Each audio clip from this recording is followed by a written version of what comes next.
Retina ministries YouTube ചാനലിലേക്ക് ഏവർക്കും സ്വാഗതം. റോമർ 13-ാം അധ്യായത്തിലെ ചിന്തകളാണ് നമ്മൾ ചിന്തിച്ചുകൊണ്ടിരുന്നത്. കഴിഞ്ഞ ദിവസങ്ങളിൽ നമ്മുടെ അയൽക്കാരുമായിട്ടുള്ള റിലേഷൻഷിപ്പ് ഏത് രീതിയിലായിരിക്കണം എന്നുള്ളതാണ് നമ്മൾ ചിന്തിച്ചത്. രണ്ടാമത് ഇന്ന് ഇപ്പം അതിനോട് ചേർന്ന് തന്നെ believers life in the last days, അവസാന കാലങ്ങളിൽ നമ്മുടെ ജീവിതം ഏത് രീതിയിലാണെന്ന് 11 തൊട്ട് 14 വരെയുള്ള വാക്യങ്ങളിൽ പറയുന്നത്. അപ്പോൾ ഇത്രയും വാക്യം ഇന്ന് കവർ ചെയ്യാൻ പറ്റുമോ അറിയില്ല. നമുക്ക് അത്രയും തീരുമെങ്കിലും നമുക്ക് തീർക്കാം. ആദ്യത്തെ 11-12 വാക്യം ഞാനൊന്ന് വായിക്കാം. ഇത് ചെയ്യേണ്ടത് ഉറക്കത്തിൽ നിന്ന് ഉണരുവാൻ നാഴിക വന്നിരിക്കുന്നു എന്നിങ്ങനെ നിങ്ങൾ സമയത്തെ അറിയാൽ തന്നെ നാം വിശ്വസിച്ച സമയത്തേക്കാൾ രക്ഷ ഇപ്പോൾ അധികം അടുത്തിരിക്കുന്നു. രാത്രി കഴിവാറായി പകലെടുത്തിരിക്കുന്നു. അതുകൊണ്ട് നാം ഇരുട്ടിൻ്റെ പ്രവൃത്തികളെ വെച്ച് കളഞ്ഞ് വെളിച്ചത്തിൻ്റെ ആയുധവർഗം ധരിച്ചുകൊള്ളുക. സമയം സമാഗതമായിരിക്കുന്നു എന്ന് നിങ്ങൾ മനസ്സിലാക്കുകയും നിദ്ര വിട്ടുണരേണ്ട സമയം പണ്ടേ ആയിരിക്കുന്നു. നാം വിശ്വസിക്കാൻ ആരംഭിച്ച സമയത്തേക്കാൾ ഇപ്പോൾ രക്ഷ നമുക്ക് സമീപത്തായിരിക്കുന്നു. ഇതാണ് 11-ാം വാക്യത്തിൽ വേറൊരു ട്രാൻസ്ലേഷൻ, വേറൊരു തർജിമയിൽ പറയുന്നത്. പൗലോസ് കർത്താവിൻ്റെ ആഗമനത്തെക്കുറിച്ചുള്ള ചിന്തയാണ് ഇവിടെ ഷെയർ ചെയ്യുന്നത്.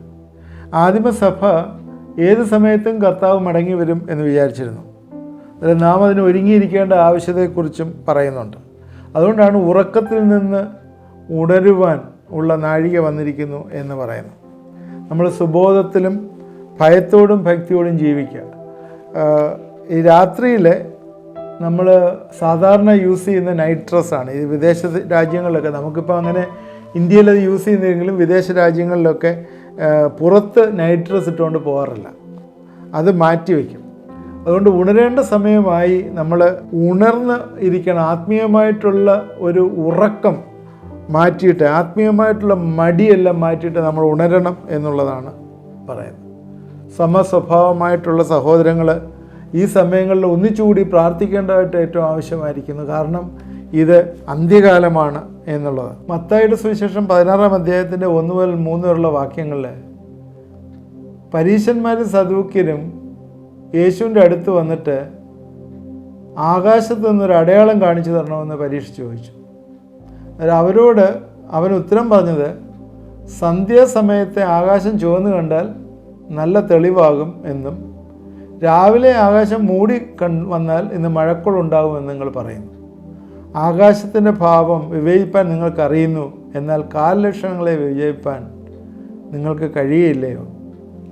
അതുകൊണ്ട് കാലങ്ങളെ വിവേചിപ്പാനായിട്ട് നമുക്ക് പറ്റും. ആകാശത്ത് മഴക്കാർ വരുമ്പോൾ, അല്ലെങ്കിൽ സന്ധ്യാസമയത്ത് ആകാശം ചുവന്നു വരുമ്പോഴും ഒക്കെ നമുക്ക് പറയാനായിട്ട് പറ്റും. എന്നാൽ കാലങ്ങളെ നിങ്ങൾക്ക് വിവേചിപ്പാൻ കഴിയില്ലയോ എന്നാണ് പറയുന്നത്. ഇവിടെ യേശുക്രിസ്തു വന്ന അന്ത്യകാലത്തിൽ യേശുവിനെക്കുറിച്ചുള്ളൊരു തിരിച്ചറിവ് അവർക്ക് വന്നില്ല എന്ന് ഉദ്ദേശിച്ചുകൊണ്ട് പറയുന്ന ഭാഗങ്ങളാണ് ഇത് ഇവിടെ കാണുന്നത്. ഇവിടെ ഇതേപോലെ തന്നെ നമ്മുടെ ഉണർന്നിരിക്കേണ്ട സമയം നമ്മളായി. ഇനി ഉറങ്ങിക്കൊണ്ടിരുന്നാൽ പറ്റുകയില്ല എന്ന് പൗലോസ് ഇവിടെ പറയുകയാണ്. നിദ്ര വിട്ട് ഉണരേണ്ട സമയം ആയിരിക്കുന്നു.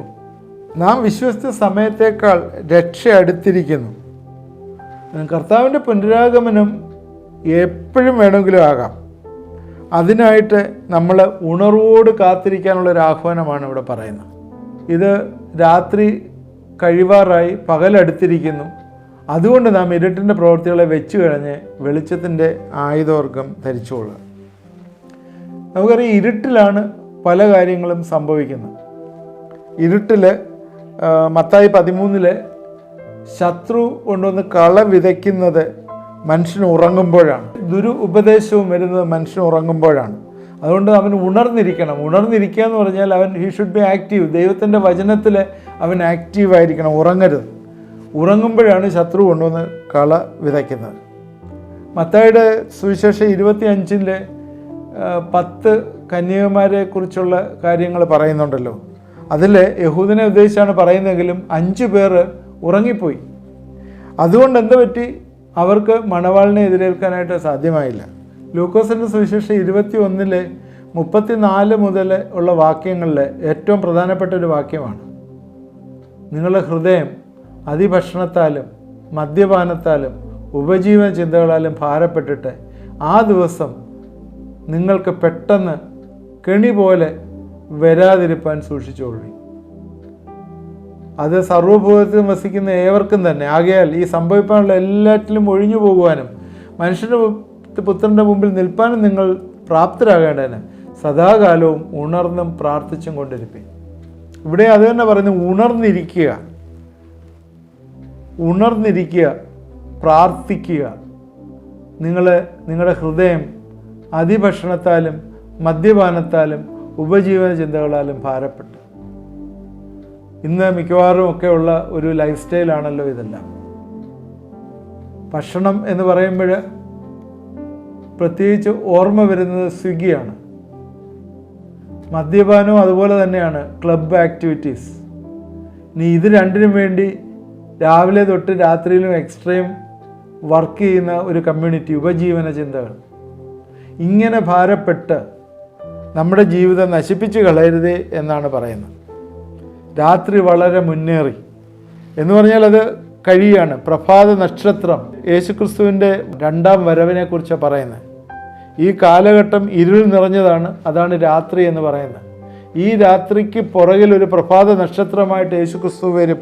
റോമൻസിനെ സംബന്ധിച്ചിടത്തോളം 4 യാമങ്ങളാണ് രാത്രിക്കുള്ളത്. 4 യാമങ്ങൾ, 3 മണിക്കൂർ, 4 യാമങ്ങൾ. യഹൂദന്മാരെ സംബന്ധിച്ചിടത്തോളം 3 യാമങ്ങളാണുള്ളത്, 4 മണിക്കൂർ. അപ്പോൾ ഈ യാമങ്ങളിൽ ഉണർന്നിരുന്ന് പ്രാർത്ഥിക്കണം എന്നാണ് യേശുക്രിസ്തു ഇവിടെ പഠിപ്പിക്കുന്നത്. രാത്രി മിക്കവാറും കഴിയാറായി എന്ന് പറയുന്നു. ഇരുട്ടിൻ്റെ പ്രവൃത്തികളിൽ കീഴടങ്ങിയിരിക്കരുത്. Put on the armour of light, വെളിച്ചത്തിൻ്റെ ആയുധവർഗം ധരിക്കുക. 12-ാം വാക്യത്തിൽ അതിനെക്കുറിച്ച് പറയുന്നത് വെളിച്ചത്തിൻ്റെ ആയുധവർഗം. ഈ വെളിച്ചത്തിൻ്റെ ആയുധമാണ് ഇരുട്ടിനെ എതിർക്കുന്നത്, പ്രതിരോധിക്കുന്നത്. യേശുക്രിസ്തു പറഞ്ഞാണ് ഐ ആം ദ ലൈറ്റ്. അതുപോലെ തന്നെ മത്തായി 5:14 പറഞ്ഞ് യു ആർ ദ ലൈറ്റ്, നിങ്ങൾ വെളിച്ചമാണ്. അതുകൊണ്ട് ഈ ലോകമെല്ലാം അന്ധകാരത്തിലാണ് ഇരിക്കുന്നത്. അതുകൊണ്ട് നിങ്ങൾ പുട്ട് ഓൺ ദ ലൈറ്റ്, വെളിച്ചത്തിൻ്റെ ആയുധവർഗം ധരിക്കണം എന്ന് പറയുന്നു. 1 തെസ്സലോനിക്കർ 5:4-5 വാക്യങ്ങളിൽ, എന്നാൽ സഹോദരന്മാരെ, ആ നാൾ കള്ളൻ എന്ന പോലെ നിങ്ങളെ പിടിപ്പാൻ നിങ്ങൾ ഇരുട്ടിലുള്ളവരല്ല, നിങ്ങളെല്ലാവരും വെളിച്ചത്തിൻ്റെ മക്കളും പകലിൻ്റെ മക്കളുമാവുന്നു. നാം രാത്രിക്കും ഇരുളിനുമുള്ളവരല്ല. ആകയാൽ നാം ശേഷമുള്ളവരെ പോലെ ഉറങ്ങാതെ ഉണർന്നും സുബോധവുമായിരിക്കുക.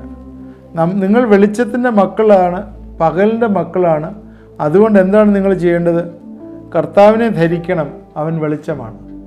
കർത്താവിനെ ധരിച്ച് ഈ വെളിച്ചത്തിലായാൽ ഇരുട്ടിനെ പിന്നെ കാണത്തില്ല. എന്ന് വെച്ചാൽ ഇരുട്ടിൻ്റെ അഴുക്കുകളെല്ലാം നമുക്ക് കാണാൻ പറ്റും. വെളിച്ചത്തിൽ മാത്രമേ അഴുക്കുകൾ കാണാൻ പറ്റൂ. നല്ല പ്രകാശത്തിൽ അല്പം എന്തെങ്കിലും ഒരു അഴുക്കിരുന്നാൽ പോലും ആ വസ്ത്രത്തിലിരുന്നാൽ കാണാം.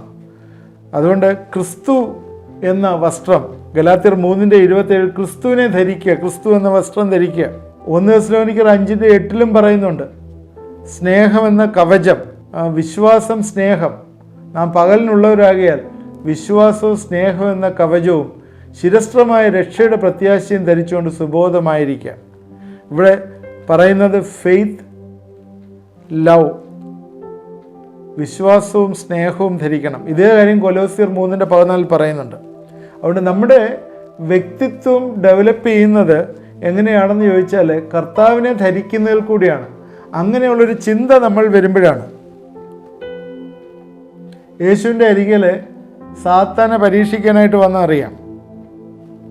എന്നാൽ അവനിൽ പാപമൊന്നും ഇല്ലായിരുന്നു. അതുകൊണ്ട് ഒരു രീതിയിലും അവനെ ആ പരീക്ഷയിലെല്ലാം യേശു ജയിച്ചതായിട്ട് നമ്മൾ കാണുന്നു. യോസഫിനെ അതുപോലെ പിശാച് പരീക്ഷിക്കാൻ വന്നു, ഇവിടെ പോത്തിഫറിൻ്റെ ഭവനത്തിൽ വെച്ച്. എന്നാൽ യോസഫിന് അങ്ങനെ ഒരു ആഗ്രഹമില്ലാത്തതിനാൽ അവൻ അവിടെ നിന്ന് രക്ഷ പ്രാപിച്ചതായിട്ട് കാണുന്നു. യേശുവും ഇത് തന്നെ പറയുന്നുണ്ട്, സാത്താൻ വരുന്നു, നിങ്ങളുടെ അരികിലേക്ക് വരുന്നു. അതുകൊണ്ട് അവനെ പിടിക്കാനായിട്ട് എന്നിലൊന്നുമില്ല. നിങ്ങൾ പാപം ഇരിക്കുന്നതിന് നിങ്ങളെ പിടിക്കും. അതുകൊണ്ട് മോഹങ്ങൾ ജനിക്കുമാറ് ജഡത്തിനായി ചിന്തിക്കരുത്. അതാണ് നമ്മൾ ചിന്തിക്കേണ്ടത്. മോഹങ്ങൾ ജനിക്കുമാറ് ജഡത്തിനായി ചിന്തിക്കരുത്. ഉന്നതമായ ക്രിസ്തീയ ജീവിതം നമ്മളെ നയിക്കുകയും പുലർത്തുകയും ചെയ്യണം. 12-ാം വാക്യത്തിൽ നാം ഇരുട്ടിൻ്റെ പ്രവൃത്തികളെ വെച്ച് കളഞ്ഞ് എന്ന് പറഞ്ഞൊരു ഭാഗമുണ്ട്. എന്താണ് ഈ ഇരുട്ടിൻ്റെ പ്രവൃത്തി എന്ന് പറയുന്നത്? ഇരുട്ടിൻ്റെ പ്രവൃത്തി എന്ന് പറഞ്ഞാൽ അവിടെ ഉദ്ദേശിക്കുന്നത് പാപപ്രവൃത്തിയാണ്. ഈ പാപപ്രവൃത്തി നേരത്തെ വായിച്ചാണ്. വിശ്വാസി പകലിനുള്ളവനാണ്, അവൻ വെളിച്ചമാണ്, അതുകൊണ്ട് അവന് വെളിച്ചത്തിൽ നടക്കണം. 1 യോഹന്നാൻ 1:7 അവൻ വെളിച്ചത്തിൽ നടക്കണം. ഇരുളും വെളിച്ചവും തമ്മിൽ എപ്പോഴും ഒരു വിപരീതം ഉണ്ട് എന്ന് നമ്മൾ മറന്നു പോകരുത്. ഏതാണ് വലുത്, ഇരുളാണോ വെളിച്ചമാണോ? നമ്മളെപ്പോഴും പറയും അതൊരു അവസ്ഥയാണ്. ഇരുളെന്ന് പറയുന്ന വെളിച്ചമില്ലാത്തൊരവസ്ഥയാണ്. ഒരു ഇരുണ്ട മുറിയിൽ ഒരു ചെറിയ പ്രകാശം വന്നു കഴിഞ്ഞാൽ ഇരുട്ട് ഓടി ഒളിക്കുന്നതായിട്ട് കാണാൻ പറ്റും. വെളിച്ചം വരുമ്പോഴേ ഇരുട്ടിന് പിന്നെ അവിടെ നിൽക്കാനേ പറ്റുകയില്ല. വേറെ രീതിയിൽ പറഞ്ഞാൽ വെളിച്ചമുള്ളിടത്ത് ഇരുട്ട് വരാൻ പറ്റത്തില്ല. എന്നാൽ ഈ നാളുകളിൽ പിശാച് ഇരുട്ട് കൊണ്ടുവരുന്നുണ്ട്, പല ജീവിതങ്ങളിലേക്ക് ഇരുട്ട് കൊണ്ടുവരുന്നു. അതിങ്ങനെ അവനെ അറപ്പാനും മുടിക്കാനുമാണല്ലോ വരുന്നത്. അവൻ വന്നിങ്ങനെ ഇഞ്ചെക്റ്റ് ചെയ്തുകൊണ്ടേയിരിക്കും. അതുകൊണ്ട് ഇരുട്ടിൻ്റെ പ്രവൃത്തികൾ നമ്മുടെ സിസ്റ്റത്തിൽ കൂടി നമ്മളിലേക്ക് വന്നു ചേരാനായിട്ടുള്ള എല്ലാ കാര്യങ്ങളും ഉണ്ട്. ഈ ഇരുട്ടിൻ്റെ പ്രവൃത്തികളെക്കുറിച്ചും അതിൽ നിന്ന് എങ്ങനെ രക്ഷപ്പെടുമെന്നുള്ളത് നമുക്ക് അടുത്ത എപ്പിസോഡിൽ ചിന്തിക്കാം. അപ്പോൾ ഇന്ന് നമ്മൾ ചിന്തിച്ച കാര്യം എന്താണെന്ന് ചോദിച്ചാൽ, നമ്മൾ ഉറക്കത്തിൽ നിന്ന് ഉണരുവാനുള്ള നാഴിക വന്നിരിക്കുന്നു എന്നുള്ളതാണ്. കാരണം രക്ഷ നമ്മൾ ചിന്തിച്ചതിലും അടുത്തായി. കാരണം ഈ കൃപായുഗം ഇവിടെ എൻഡ് ചെയ്യാറായി, is going to end it. കാരണം ഇപ്പോഴത്തെ സിറ്റുവേഷൻ രാഷ്ട്രീയമായിട്ട്, സാമൂഹികമായിട്ട്, ശാസ്ത്രപരമായിട്ട് നമ്മൾ വിശകലനം ചെയ്യുമ്പോഴേ നമ്മൾ കാണാൻ പറ്റുന്നത് ഈ വേൾഡ്, ഈ ലോകത്തിൻ്റെ തന്നെ ഈ കൃപായുഗത്തിൻ്റെ ഒരു അവസാനം വരാറായി എന്നുള്ളതാണ്. അനേകം വഴികൾ കൂടി അനേകം ആളുകൾ, അനേകം ഭാഷയിലെ, ഗോത്രത്തിലെ, വംശത്തിലെ, ജാതിയിലുള്ളവരൊക്കെ കർത്താവിനെ അറിഞ്ഞ് കർത്താവിൻ്റെ സന്നിധിയിലേക്ക് ചെല്ലുന്ന ഒരു സാഹചര്യം. എല്ലാ രീതിയിൽ കൂടിയും ഇന്നത്തുള്ള മീഡിയ വഴിയും അതുപോലുള്ള മറ്റുള്ള എഫേർട്ട് വഴിയുമൊക്കെ അനേകം ആളുകൾ കർത്താവിനെ അറിഞ്ഞുകൊണ്ടിരിക്കുകയാണ്. അനേകം കൺട്രീസ്, നോട്ട് ഓൺലി ഇന്ത്യ മാത്രമല്ല, വിവിധ രാഷ്ട്രങ്ങളൊക്കെ കർത്താവിനെ അറിഞ്ഞുകൊണ്ടിരിക്കുകയാണ്. ഇതെല്ലാം എന്താണ് കാണിക്കുന്നത്? കർത്താവിൻ്റെ വരവ് ആസന്നമായി. നാം വിശ്വസിച്ച രക്ഷയേക്കാൾ രക്ഷ ഇപ്പോൾ അടുത്തെത്തിയിരിക്കുന്നു. കർത്താവ് വരുമെന്ന് അവർ വിചാരിച്ചു. ആദിമസഭ അപ്പോൾ തന്നെ കർത്താവ് വരുമെന്ന് വിചാരിച്ചു. കാരണം പരിശുദ്ധാത്മാവ് വന്നു കഴിഞ്ഞാൽ നെക്സ്റ്റ് യേശുക്രിസ്തുവിൻ്റെ രണ്ടാമത്തെ വരവെന്ന് അവർ വിചാരിച്ചു. അതുകൊണ്ടാണ് ഇവിടെ പറഞ്ഞിരിക്കുന്നത്, നാം വിശ്വസിച്ച സമയത്തേക്കാൾ രക്ഷ ഇപ്പോൾ അധികമായെന്ന് വെച്ചാൽ we will be saved ultimately. അതാണ് പറയുന്നത്. We have saved, we are being saved, we ultimately will save എന്ന് പറഞ്ഞാൽ നമ്മൾ ഫ്യൂച്ചർ സാൽവേഷനാണ്. പ്രസൻസ് ഓഫ് സിന്നിൽ നിന്ന് നമ്മളെ മാറ്റാറായി എന്നുള്ളൊരു ചിന്തയാണ്. അതുകൊണ്ടാണ് പറഞ്ഞത് രാത്രി കഴിവാറായി, പകലടുത്തിരിക്കുന്നു, ഉദയനക്ഷത്രം പ്രഭാത നക്ഷത്രം അടുത്തിരിക്കുന്നു. അതുകൊണ്ട് ഇരുട്ടിൻ്റെ പ്രവൃത്തികളെല്ലാം മാറ്റിക്കൊണ്ട് വെളിച്ചത്തിൻ്റെ ആയുധവർഗം ധരിച്ച് നമ്മൾ മുമ്പോട്ട് പോകാനായിട്ട്. ഇതാണ് നമ്മളിന്ന് ചിന്തിച്ചത്. ഇനിയും ഇരുട്ടിൻ്റെ പ്രവൃത്തികളിൽ നിന്ന് നമ്മൾ എങ്ങനെ രക്ഷപ്പെടും എന്നുള്ള ചില ചിന്തകളാണ് ഇനി നമുക്ക് ചെയ്യാനുള്ളത്. അത് നമുക്ക് അടുത്ത എപ്പിസോഡിൽ ചിന്തിക്കാം. ഇന്നത്തെ ചിന്ത നമുക്ക് പ്രയോജനമായി എന്ന് വിചാരിക്കുന്നു. തീർച്ചയായും ദൈവം നമ്മളെ അനുഗ്രഹിക്കട്ടെ. നമുക്ക് പ്രാർത്ഥിക്കാം. ദൈവമായ കർത്താവേ, ഈ ദിവസങ്ങളിൽ നിൻ്റെ വചനം കേൾക്കുമ്പോൾ അതനുസരിച്ച് ജീവിതങ്ങളെ ട്യൂൺ ചെയ്യുവാനായിട്ട് കർത്താവെ നീ ഞങ്ങളെ സഹായിക്കുകയും ഇടവരുത്തുകയും ചെയ്യണമെന്ന് പ്രാർത്ഥിക്കുന്നു. ഇരുട്ടിൻ്റെ പ്രവൃത്തികൾക്ക് അത് സ്വാഭാവികമായിട്ട് കർത്താവെ ഇപ്പോഴും വന്നു ചേരുന്നതാണ്. അതിന് അടിമപ്പെടാതെ വണ്ണം യേശുക്രിസ്തുവിനെ ധരിക്കുവാനായിട്ട് ഞങ്ങളെ സഹായിക്കണമേ എന്ന് പ്രാർത്ഥിക്കുന്നു. നീ വെളിച്ചമായതുപോലെ ഞങ്ങളും വെളിച്ചമാവാനായിട്ട്, വെളിച്ചൻ്റെ ആയുധം ധരിച്ചുകൊണ്ട്, ആയുധവർഗം ധരിച്ചുകൊണ്ട് ജീവിപ്പാനായിട്ട് കർത്താവെ നീ ഞങ്ങളെ സഹായിക്കണമേ എന്ന് പ്രാർത്ഥിക്കുന്നു. കർത്താവെ, ഈ ദിവസങ്ങളിൽ ഇരുട്ടിൻ്റെ പ്രവൃത്തികൾക്ക് അടിമപ്പെടുവാനല്ല, വെളിച്ചത്തിൻ്റെ കർത്താവെ പ്രവൃത്തി ഞങ്ങളിൽ നിന്ന് ഉടലെടുക്കുവാനായി കർത്താവെ ഞങ്ങളെ സഹായിക്കണമേ. ഇത് കണ്ടുകൊണ്ടിരിക്കുന്ന ചില പ്രിയപ്പെട്ടവരെ ജീവിതത്തിലെ മുറുകെ പറ്റുന്ന ചില പാപങ്ങളുമായി ജീവിക്കുന്നു. യേശുവിൻ്റെ നാമത്തിൽ ഇന്ന് രാത്രികാലം ഞങ്ങളിവിടെ ഡിക്ലെയർ ചെയ്ത് പ്രാർത്ഥിക്കുന്നു. അതിൽ നിന്നെല്ലാം ഒരു വിടുതൽ കൊടുക്കുകയും അതിൽ നിന്നൊക്കെ മാറിപ്പോവുകയും ചെയ്യട്ടെ എന്ന് പ്രാർത്ഥിക്കുന്നു.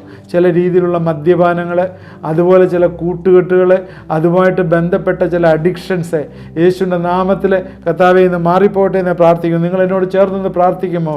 ഹൃദയത്തിലെ നെടുവീർപ്പുകൾ, പ്രയാസങ്ങൾ, കുടുംബ ബന്ധങ്ങളിലുള്ള തകർച്ചകളൊക്കെ അത് മുഖാന്തരം വരുന്നെങ്കിൽ യേശുവിൻ്റെ നാമത്തിൽ അതിന് വലിയൊരു വിടുതൽ ഈ ദിവസങ്ങളിൽ വന്നു ചേരട്ടെ എന്ന് പ്രാർത്ഥിക്കുന്നു. എൻ്റെ കരങ്ങളിലേക്ക് കർത്താവെ ഞങ്ങൾ ഏൽപ്പിച്ച് പ്രാർത്ഥിക്കുന്നു. എന്നോട് ചേർന്ന് പ്രാർത്ഥിച്ചവരെ അനുഗ്രഹിക്കണമേ, സഹായിക്കണമേ. യേശുക്രിസ്തുവിൻ്റെ നാമത്തിൽ പ്രാർത്ഥിക്കുന്നു, കേൾക്കുമാറാണമേ. ആമേൻ. തീർച്ചയായും ഇന്നത്തെ തിരുവചന ധ്യാനം എല്ലാവർക്കും അനുഗ്രഹമായി എന്ന് വിചാരിക്കുന്നു. തുടർന്ന് ഇത് വായിച്ച് ചെയ്യാൻ നമ്മൾ 2 വാക്യങ്ങളേ ഉള്ളൂ. റോമർക്ക് ലേഖനം 13-ാം അധ്യായം ഇതോടുകൂടി നമ്മൾ തീരും. പിന്നീട് 3 അധ്യായങ്ങളോടുണ്ട്. അത് ഈ ദിവസങ്ങളിൽ നമുക്ക് തുടർന്ന് ചിന്തിക്കാവുന്നതാണ്. നിങ്ങളുടെ പ്രെയർ റിക്വസ്റ്റുകൾ ആ വാട്സാപ്പ് നമ്പറിൽ അയച്ചു തന്നാൽ ഞങ്ങൾ പ്രാർത്ഥിക്കുന്നതാണ്. അതുപോലെ നിങ്ങളുടെ കമൻറ്റ് ബോക്സിൽ ഇടുക. ആദ്യമായിട്ട് കാണുന്നവർ സബ്സ്ക്രൈബ് ചെയ്യുക. നിങ്ങളുടെ ഫ്രണ്ട്സിന് ഷെയർ ചെയ്ത് കൊടുത്താൽ അവരും അനുഗ്രഹിക്കപ്പെടും. ദൈവം നമ്മളെല്ലാവരെയും അനുഗ്രഹിക്കട്ടെ.